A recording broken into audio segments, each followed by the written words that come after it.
สบายดีท่านผู้ฟังมื้อนี้พวกเขามีเหตุการณ์จริงจากทางด่วนเวียงจันทน์วังเวียงที่กำลังเฮ็ดให้โซเชียลลาวสั่นสะเทือน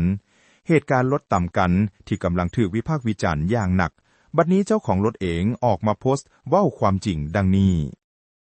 ข้าพเจ้าเป็นเจ้าของรถฟอร์จูเนอร์สีขาวที่เกิดเหตุในมื้ออาทิตย์ที่ผ่านมา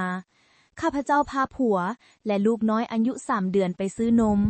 จอดรถอยู่ทางออกก็มีรถแคมรี่สีดำแล่นมาด้วยความไวสูงและต่ำใส่ขอบทางก่อนพุ่งชนรถของข้าพเจ้า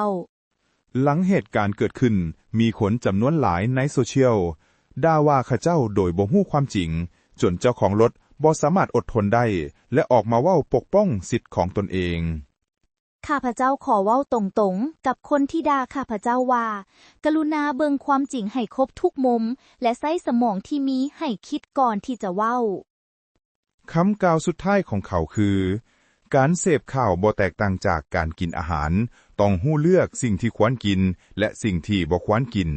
คำกล่าวนี้เฮ็ดให้พวกเราต้องคิดอย่างลึกซึ้งข่าวนี้สะท้อนให้เห็นว่าก่อนจะตัดสินไผในโลกออนไลน์จงฟังให้ครบและให้ฮู้ความจริงก่อนจึงเว้า